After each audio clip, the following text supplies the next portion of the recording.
last one, I'm like, bro, I got to be honest with you. Can you do it? Is it possible? Yes. Is it probable? No.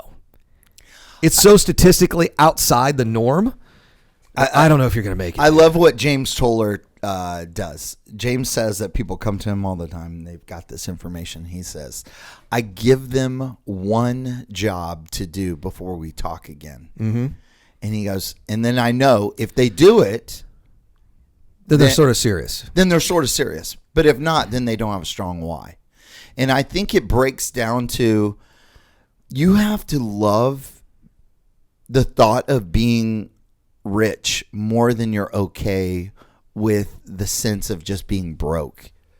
Like a lot of people are just okay being just okay. So I think this gets into an interesting conversation. When I get some guys that come to me, they're like, hey, there's a young guy right now Brian introduced me to, and he said, hey, would you help me out in real estate? And I'm brand new, and I'm like, look, bro, you don't even know what questions to ask because you don't even know the vocabulary. So I said, look, read these 3 books and then call me. Right. So he'd call me a couple times, said, have you finished those 3 books? No, I'm halfway through the first one. You can call me back when you finish these 3 books, which is the reason I'm writing Real Estate 101 right now, because no one has like a real good 101 book. So I'm just going to say, here's my $10 Amazon book. Go buy it and read it and call me. Then we can have a conversation.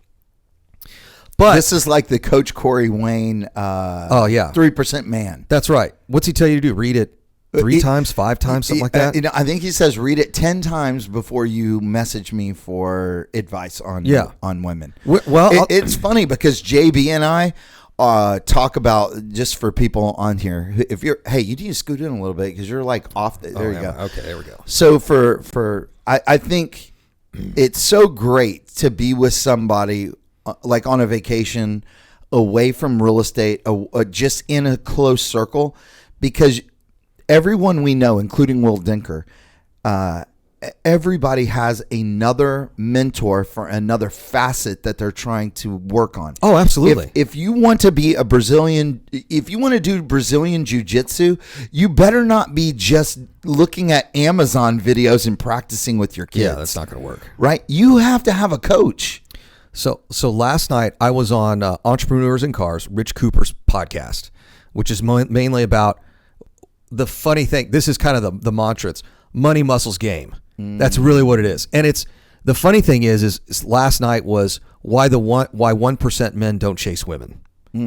And it was funny because we're getting some feedback in our forum where guys are like, we want to talk more about business and all that. And I'm like, maybe you don't understand. Game is not intimate relationships.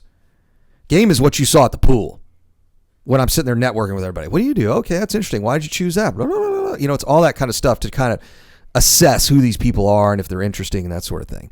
And I just find it.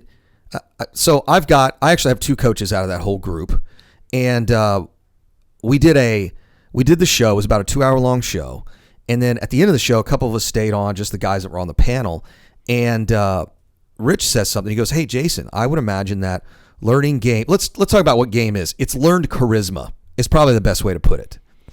It's learned charisma. And people think charisma is all about you, and it's really not.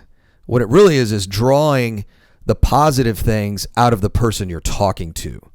So you and I talked about this last night. It's like, well, and also everybody that got up to speak at my wedding on Friday night, they all kind of had something very similar to say, even though most people on Facebook would never agree with that. Yeah. The people who actually know me to be a giving, loving, caring, concerned friend. Right. Yeah, absolutely. On Facebook, you would not see that. Oh, no. My persona on Facebook is asshole, don't talk to me, my penis is bigger than yours. Yeah. You know, it's bullshit. That's not really who I am. Well, and that's who I want you to think I am, so you don't talk to me. Well, so Rob, when we first started working together, he goes, when I would see you on stage, I thought you were a total a-hole. He said, but when I meet you in person, like, you're an incredibly giving person. Like, you just, and I said, well, part of the reason I do that on stage is to mark such a contrast. Because the problem is there's so much noise out there. You have to be really clear with your communication. And one of the ways to do that, Tony Robbins talks about it, you have to use that shocking language, right? That that breaks a pattern. Taboo language. Yeah, it breaks that circuit, right? And they're like, oh, wait, this guy's different, right? Yeah. This guy and said, it's not just dropping F-bombs. This guy said, fuck you. Yeah, it's like not just dropping F-bombs all the time. But so anyway, so I'm on the podcast last night. We have this conversation afterwards. And Rich says, hey, Jason, I would imagine you use game, in other words, learned charisma, more in your business than you do anywhere else. And I said, Rich, I'll tell you right now, it is way more important in business than it is in your intimate relationships. And everyone was like, oh, and there were a couple other business guys in there, and they were like, absolutely. Because if you can take people who are working with you or working for you, and you can breathe life into them, they are going to work for you even that much better. I agree. Here's where I think it really matters is in outcome independence. And I'm actually doing a mindset class right now with Paul over at Apex Mindset. I just started the course this morning. And outcome independence, let me define what that is because we talk about it here. The reason I'm talking about a lot of this mindset stuff because Steve is all over it. Like, Steve, well, we're getting ready to do, January's coming. And the whole goal setting workshop is going to be up here. Yeah. I think I'm speaking at that. I'm not sure who else is. But anyway, goal setting and mindset is like you can't help but walk through the hall. You even said it yourself. Yeah, it's great. This is an awesome office. When you walk through the hallway, you can't help but find inspiration. There's posters of inspiration everywhere. So let me explain what outcome independence is because people talk about it, but very few people live it. And Steve, absolutely. I told him this one day, we were at the bar, and I said, you are the guy that I've always looked up to that really lives this. And this is what this means. Outcome independence is the belief that whatever happens, I'm going to be successful. Whatever happens, whether it's, health-wise, we actually have a guy in one of our groups right now that has cancer. And so we're having these conversations with him. He's giving us updates on us inside our Facebook group. And he's like, look, I'm going to be fine. And so I actually posted in there, and thankfully it's just a men's group because people would have taken real offense to this. I said, all this is just another title, cancer survivor. I'm like, that's the way to look at this. And he was like, ooh, you're absolutely right. So that's how you build an outcome independent mindset. So when a relationship falls apart, when you end up in a divorce, you have a falling out with your family, maybe you and your brother start fighting, or your real estate deals just are falling apart. You're in the middle of COVID, your business is having challenges.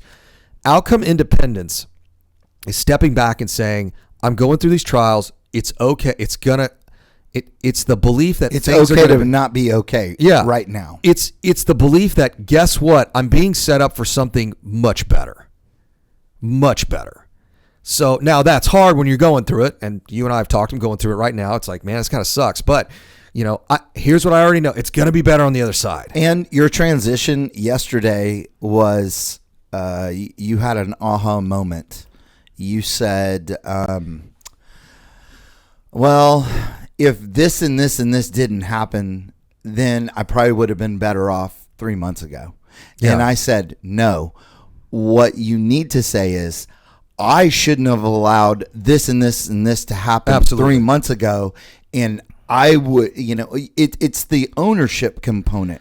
That being able to own the reason for the outcome allows you to be more outcome independent. 100%.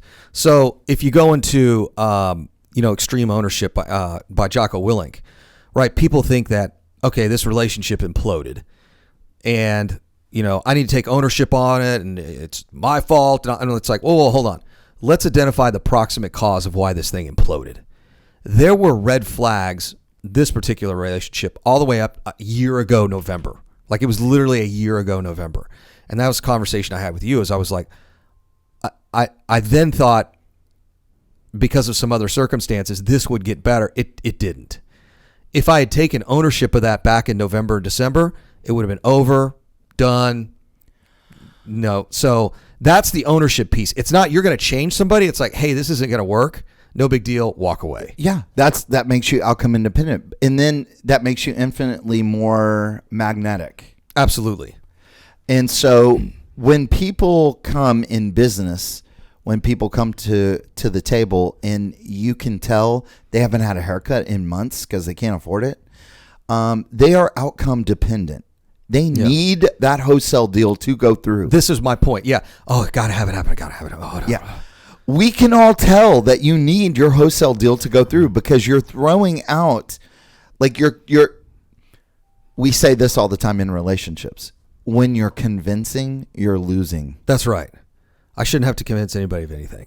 No. In business or personal relationships. The numbers never lie. Right. In relationship, we call that patterns. Yeah, absolutely. Patterns don't lie in relationships. And in real estate, numbers don't lie. That's right. It's either this is the ARV, but what a lot of people try to do, and the failure in real estate is if you are constantly only betting on things that will come, it's the same as a relationship where you mainly see this with girls or women, where they someone gave Kendra and I this advice at the pool after we had already been married. They said, men marry hoping the woman will never change. Mm-hmm. Women marry hoping the man will change. There's a bit of truth in that, but I'll give you even a better one because this is an Evo Psych deal.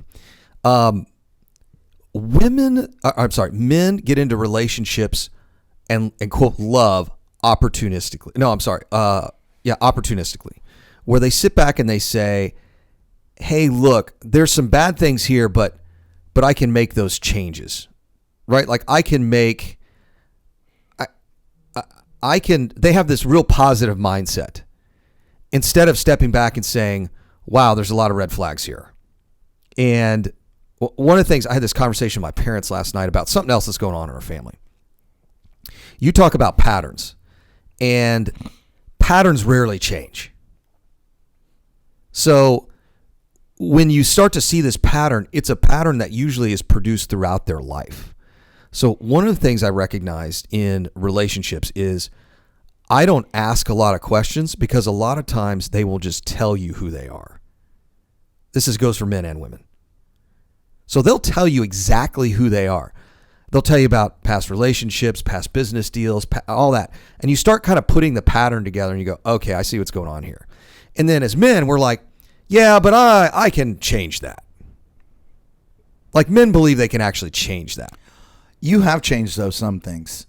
I have, but you can only pull the needle so far, right? Right. But another reason why I wanted to have you on the podcast, where I really felt you nailed it, was in your physique. Yeah, the transformation outwardly. Yeah, we talk about this a lot. The outward portion of Jason Bible is you're. Let's say you're at a 9, mm-hmm. right? It's the inward portion. Is typically the part where most men can make the easiest transition first. Mm-hmm. And then it's that outward component that's the hardest to follow. For me, golly, I've got the inward stuff pretty good. I love Kendra. I do all that. The one thing that I want to give to Kendra is like this perfectly well sculpted body, right? Which I'm not sure I'm ever going to get to, but because I love chocolate and I like tacos. Yeah. And I love beer. There you go. But I try to compensate for my lack of being a physical specimen by loving Kendra the best way I know how, which is with this opportunistic love that you talk about. Well, here's what I realized when, and I'm dating now, but when I first got divorced, I was a healthy dude, right? And the women, what I recognized is the women that I was attracting, they were all absolutely beautiful. And I sat there and looked and I said, well, what is it, if you want to attract, and this is probably not the best way to say it, but I started looking at it, I'm like, should I be in better shape to attract women? And I'm like, that's the wrong way to look at this. I should be in better shape because I want to be in better shape. Yes. And that turned my motivation completely around. Okay. So now we're hitting back to why most people fail. Yeah. And you were saying that Brant, AC, myself, Chris Funk. We're in the 0.0009%, whatever. Yeah. The reason why people fail is their motivation is misguided. I agree. And I want to go back to something you said earlier. You said earlier, hey, your why, you've got a need to be rich. And I'll tell you right now, Rob and I could retire today and we can't spend it all in a lifetime. So your motivation at some point has to be something different. Has to be greater than yourself. Right. But here's where people screw up all the time. And I'll tell you, after a couple of drinks, I usually call people out on it. And I do it. This is going to be really mean. I'm going to tell you right now, this will be the meanest thing you ever hear me say. If you come up to me at a real estate event, and I had this happen, it happens all the time. Jason, I've been in this business 2 or 3 years. I've been to a bunch of your events. I've met all these guys. I'm just trying to figure this out, and I can't figure it out, and it's just been really hard. And I'm like, okay. And they'll say, but I got to tell you my why. And I'm like, well, what's your why? Oh, it's for my family. Like, I love my family, and I really want, to do well so I can do well by them. And I would say, well, I guess your family's not that important to you. Because if that's your why, and you can't read the books and make offers and because these people are smart. Like, these are not, for the most part, there are no stupid people at these real estate events. They're engineers or doctors or lawyers. They're really smart people. Man, I am not seeing that. I'm not seeing, you and I must be seeing that. I'm seeing people who stand in line at Best Buy on Thursday night of Thanksgiving for the $300 1,000-inch TV. I got a little bit different people at my events, so maybe that's what it is. Maybe it's your events that you go to, because the events that I'm going to, I'm not getting these high-level thinkers. I'm getting the people who are the get-trick-quickers. Yeah, those guys they'll never do anything of value. But most of the folks I interact with, it's like, well, my why is, Jason, I got this really strong why, and it's my family. And I'm like, then why are you not successful? Because if that why is that strong, here's why I make that point. Your why cannot be outside of you. So I told this on the podcast last night, in the after hours section of the podcast when it was just 6 of us on. And a couple guys are having problems with some of the stuff going on in their families, which is kind of typical. They're going through these transition phases, so it's rubbing some of their family members the wrong way. And I said, look, one of the hardest things to do in your entire life is to be outcome independent with the results of your children. So I hear this all the time. Jason, you're going to teach your boys to run your business. Like, are you? And I tell them no. Like, you could really screw children up if you put this huge expectation that they're supposed to run this empire when dad's done. That's their choice if they want to do it or not. Have you seen the Shaquille O'Neal posts? Mm-mm. Like, his kids are pissed at him. Oh, for what? So I'm glad you asked that. His kids are really mad because they're saying they're coming to him for money, and he goes, but we're rich, and he says, no, I'm rich. Yeah, we are not rich. That's right. I'm rich. And I tell my kids this all the time. I had this very tough conversation with my daughter. I am not paying for your college. Yeah. One, you don't know what you want. You're going for a marketing degree. You could get a marketing degree on YouTube. That's right. 2, I didn't have anyone pay for my college. Mm. And 3, I think it teaches you to rely on me, a man, when you should rely on you in resource. Yeah. Resource your way and figure it out. Because Kendra's kids, Kendra, her and her husband, they would have been perfectly well off. The kids would have been fine. Mm-hmm. They would have gone to whatever college they wanted. When they got a divorce, it forced her oldest daughter to really have to resource. Mm-hmm. Now I see her daughter hustle. Her mm-hmm. daughter saved $10,000 over the last 2 years. She saved $10,000 to be able to not work her way through college. Mm-hmm. So that she could just live off that money for as long as she could. And then she chose not to drive a car to Texas A&M. It's great.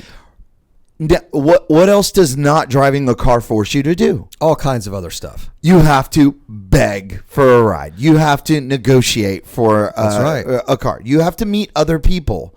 It forces you to get out of your comfort zone a lot. Now, We can't even convince her to come back home because she's having such a good time. My other daughter has 3 jobs at school. Mm-hmm. She does computing work for me. She works at a coffee shop where she makes like $20 an hour. Yeah, tip share. Dude, are you serious? Tip share. And she gets up early, like 4 o'clock. Now she calls me. This is how I want to put a stamp on Jason's point about the income independent with your kids. My daughter called me up and said, I'm not really sure if Abilene Christian is the place for me anymore. Oh, and I'm not even sure if college is the place for me. Yeah, that's okay. I think she said, would you be willing to help me start a business? I said, I will fund that. Yeah. Give me a proposal. I will fund that. But I'm not funding college because I don't believe in it. Yeah. I believe in it if you want to go be a teacher. I mean, not a teacher, a lawyer, a CPA, Yeah. a doctor, and engineer. I think you need Yeah, specific schooling. Yeah, absolutely. But when I've got 18-year-olds that are making millions of dollars on YouTube, Mm-hmm. you just need to be a YouTuber, right? Well, I think here's the more important piece. For marketing, at least. And you know what I have found is that here is what that is teaching. We can get into the business side, then we can get into the relationship side. It's teaching 2 things, especially to women. It's teaching A, that the men she will have in her life will have to have that level of excellence early on. She's not going to be screwing around with the losers and the guys that don't have jobs or the guys that daddy's writing checks. Like those gals are going to, now they're going to have those dudes, right? From time to time. We went through that her freshman year. Okay. But her junior, senior year, especially when she gets about 25, 26, that nonsense is going to be out the door. Like she is only going to be dating what we call like high quality, high value guys because she can't put up with anything else. This is almost the exclusive of the gals I end up dating because they're like, who am I else am I supposed to date? Women don't date down is probably a good way to put it. And she started out early on building this level of excellence. So that's going to happen. The second thing that's going to happen is she's going to be so financially well off. She's not going to be like a lot of these entrepreneurs I see. I see a lot of it in women where they carry these huge student debt loads into a business, into either quote in either a family or a business. And a family is a business. So now you're bringing this financial burden into the business, into the house. And I can tell you as a guy, when you get about 30, 35, it's like, what do you mean you got student loan debt? Like, what is that? That's ridiculous. So that's teaching her 2 really good lessons, and it's putting her in a really good financial place. I'll tell you, I paid for half of my school. My parents paid for the other half. And because they were able to do that, it gave me such a leg up when I got out. I mean, I was able to buy my first house by, what was I, 23? I mean, it was crazy. So it really just sets you up. But you also learn so much along the way when you're working and doing these other things. So I agree 100% with that. Those gals are being set up. It's a lot. It's hard at first, right? They're probably calling home, and it's like, oh hey, no, I didn't receive calls. Oh no, her whole entire senior year of high school, she resented that. Oh, I bet. And then it wasn't until it was spring break, her freshman year. She called me up. You have the worst insurance ever. It doesn't even pay copays. And I was like, I said, listen, here's what I'm going to tell you. You need to call you need to call or Google how to become independent and get on Texas Medicaid yourself. And I'll write you a letter saying I'm no longer going to financially support you. Mm-hmm. I will basically divorce you as my daughter. Yeah. And you can get on Texas Medicaid. And then you can, and I said, also, I have your phone. So if you would like, I need you to go to Verizon and I need you to get your own plan. Yeah. Okay. I'm going to give you 30 days to do all this. And then it was like, wow. It was a bunch of arguing. But for her, she needed to vent, and then she needed to see that I'm not buckling under extreme, what do you call it, manipulation. So you guys are learning a really important, let's go back to the game and charisma issue. This is a very important called setting boundaries. Yep. We set a boundary. You're not going to cross it because obviously you're cutting off her cell phone. Because what's the consequence for not accepting the boundary? You cut off the cell phone, and then she doesn't have a cell phone, right? So she'll learn that pretty quick. And so, of course, she's got big crocodile tears. There was no crocodile dad. No, okay. It was anger, it was yelling, and then it was, okay, so tell me how I can make this work with the limited amount of funds that I have. Yes. She's like, all my other friends. So that's what I was trying to get to. Yeah. What do your other friends have? Well, my other friends have, they're on their dad's plan. And I said, well, what do their dads do? Well, he works for this company. He works for that company. I said, what do? I work for myself. I said, in order to have one of those plans, I'd be paying $1,700 a month. Yeah. I said, I would much rather pay that bill. Why don't I just pay that bill? And I can get it reimbursed. They just don't pay it up front. So now that you know that, does that make that a little bit better? Okay. And then I went and I said, why don't you come home and we can get a brand new plan? So then I went and got a brand new plan. Yeah. And so now, like, where my ex-wife was like, this is a horrible. And now she's like, hey, I want to get on this plan. Mm-hmm. She's also self-employed. Yeah. So, and now I'm getting ready to have to add Kendra onto the plan, right? So it's just like you're saying, setting boundaries is great. The other thing that I did not think was going to be hard is the blending. For 2 years, Kendra's middle daughter was my best friend. She'd call me to come pick her up from school. Can you pick up Whataburger? Yeah. Whatever. And we did. Her and my son Cooper are best friends. Mm-hmm. Now, the month before we got married, it was like poltergeist. Oh, really? Yeah. So now I'm setting the boundary of, okay, there's no riding with me anymore. You don't get to ride with me because every time you do, it's huffs and puffs. It's a lot of negative energy, and I don't want that around. So now I'm doing what I tell people to do in bad relationships. Distance yourself. Yeah, put a little distance there. Put a little distance and allow some room to breathe. And then my favorite part is when you put that distance, it's like, now let's see how they react. Yes, it's the reaction that always tells you. It tells you what's really going on, which we learned that little lesson last week. We did learn that lesson. I would say for people who, people are watching this on Facebook Live, I think Jason's giving you some insight that you guys should give him credit for, because I think a lot of times Jason kind of walks around with this veil of invincibility, which isn't true. I mean, to be successful, you have unsuccessful parts of your life. Yes. And you should, because if all people see is that everything is perfect, then that's wrong. I mean, you and I were talking about how, I had my first phone call from a lawyer. Yeah.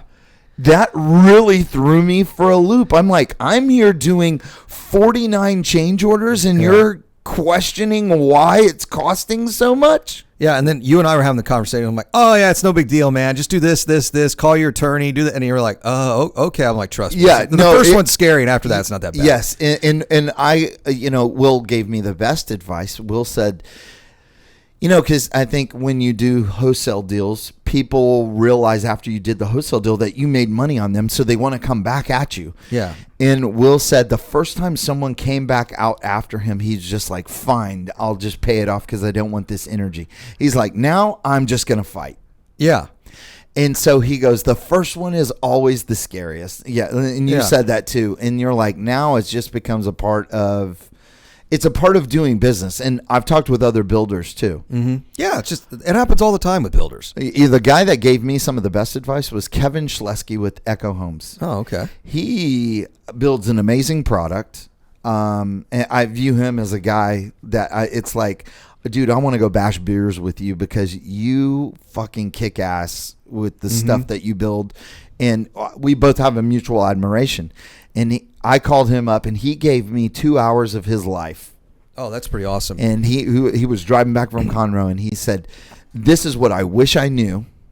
And this is how I'm setting myself up now. And he said, and also you need to give yourself a break, that as builders and as business owners, you are constantly having to evolve systems and processes to protect yourself. 100%. Well, but here's the important part. Let's go back to networking because this will kind of tie a nice bow on this one. The only reason he picked your phone up is because you're out there working. And he's like, I know this guy. And you have good product. Yeah, you have a good product. But here's one of the big announcements. We're getting into commercial hardcore in 2022. Hardcore. We're building a whole Mr. Texas Real Estate commercial division. And my first job is to network with all the big commercial movers and shakers around town. And I've done that with Sean. Everybody probably knows Sean. But with Sean over at, what is the name of his company? I always forget it. I can picture their logo right now. But anyway, so hanging out with Sean Harvey, he gives me the kind of ins and outs on light industrial and some commercial assets, that sort of thing. So Lee and Associates, they're the largest industrial broker in the state. They're huge. And I think they're only like 4 years old. I mean, it's kind of crazy. But the reason he answers my phone call, because he's like, look, this guy's doing it. He's already buying some commercial assets, and he's killing it in single family. So it's like, yeah, come on board, man. We'd love to work with you guys and sell you some product, introduce you to some other investors and that sort of thing. So where a lot of people miss is they look for the motivation and the why first. What they really should be in is in the action. Like, let's get to the action, because action will tell me everything about your mindset. A couple of phone calls, couple text message, disappear. You're really not that serious. You're really not. Right. I made a couple of offers. I talked to a couple of people, didn't get a deal. I'm out. You really weren't that serious. It's the same as going to a bar as a single guy. Well, I asked 3 girls out, or asked 3 girls if I could buy them a drink, or asked 3 girls for the phone numbers, and they said no. Yeah, and it's like, okay, well, so now I'm going to leave the bar? Yeah. Like, the bar's open until 2 o'clock. Do you know how many girls go through the bar? Well, and then you sit back. You need to up your game is what you need to do. Is this an issue with you, or is this an issue with the place we're in? I mean, it's when I look at relationships, at least in the first attraction phase, it's a sales and marketing game. It really is. And so is it a problem with the product, or is it a problem with the marketing and sales process? So you start to break that down for guys, and it's, hey, what are you doing? What are you saying? What did she say? You kind of start going through that whole process, and it's no different than any other business. So where did you want to go from here?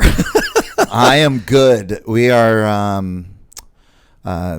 this was the end of a great podcast. JB, thank you so much for coming. Yeah, thanks for having me here. You gave a bunch of good energy. We were all over the map, which is what I love. Which is great, yeah. I don't like podcasts that are just like singularly focused. I cannot sit there and talk about real estate the whole time. Like, I just can't do it. That's why this is a show called Nailed It and not a show called Real Estate. Yeah, real estate it. Yeah, we're it's life, business, and I don't know, your life and business.